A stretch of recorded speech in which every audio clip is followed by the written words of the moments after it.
Lebanese group Hezbollah has vowed complete support to Iran. Hezbollah has also said that they would act as they see fit in the ongoing war.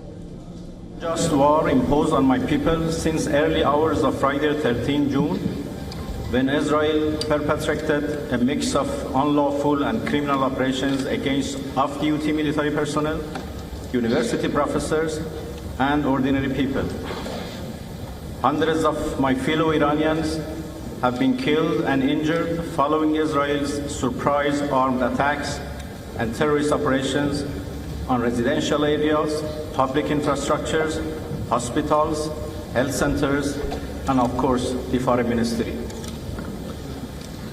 Our peaceful nuclear facilities have also been targeted, despite their being under full monitoring of IAEA, and despite the fact that attacking such facilities are absolutely banned under international law. Israel attacks on nuclear facilities are grave war crimes, given also the danger of environmental and health catastrophe as the result of radiological leakage. Mr. President, Iran, a founding member of the United Nations system, rightfully expects each and every one of you to stand for justice, rule of law, and basic tenets of humanity and ethics. Iran is under a merciless act of aggression. This is crystal clear fact, must not be allowed to be twisted upside down by Israel and its backers. Israel aggression on Iran cannot and must not be justified by any legal or moral standards. Any justification for this unjust and criminal war would be tantamount to complicity. Iran is defending itself against the barbaric aggression. We are entitled, tasked, and determined to defend our territorial integrity, national sovereignty, and security with all force. This is our inherent right, as also clearly recognized under Article 51 of Charter. Dear colleagues, the peace and rule of law are at serious stake as a result of Israel's unlawful invasion of Iran. Israel is committing war crimes and crimes against humanity. International humanitarian law, already badly undermined as a consequence of Israel's relentless atrocities in occupied Palestine and elsewhere, is now under another extremely serious danger as Israel is committing grave violations of 1949 Geneva Conventions. Mr. President, Switzerland is the custodian of Geneva Conventions and protocols on IHL and has an important responsibility in this regard. Indeed, every state party to 1949 Convention shall shoulder their responsibility under these conventions, in particular common articles 1 and 3 of these conventions. Dear colleagues, we were attacked in the midst of an ongoing diplomatic process. We were supposed to meet with Americans on 15 June to craft a very promising agreement for peaceful resolution of the issues fabricated over our peaceful nuclear program.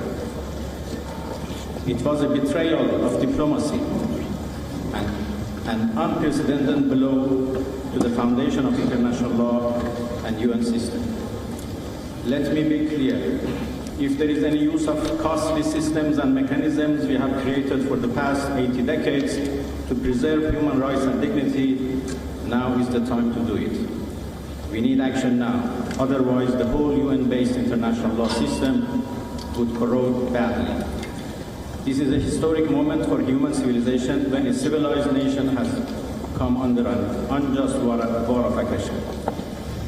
The world, every state, every UN mechanism and body has to be alarmed and has to act now to stop the aggressor, to end impunity and to hold the criminals accountable for their unending atrocities and crimes in our region. This is a call from someone who has allocated his whole life to dialogue and diplomacy, but who also is a veteran of an imposed war by Saddam regime and knows how to defend his beloved motherland. Thank you so much. Thank you, Excellency. Excellencies, distinguished colleagues, we will now take a short break before proceed with the interactive dialogue with the independent expert on protection against violence and discrimination based on sexual orientation and gender identity. Thank you all.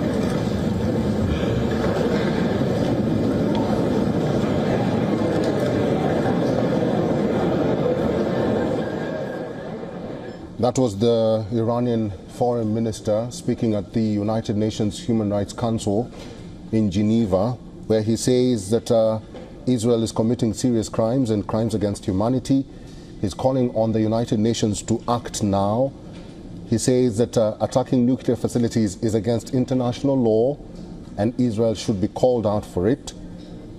He says Iran is under a war of aggression, and he actually calls for diplomacy. He says that it is a time to speak now, and it's a time to act on the laws that have been imposed on the country.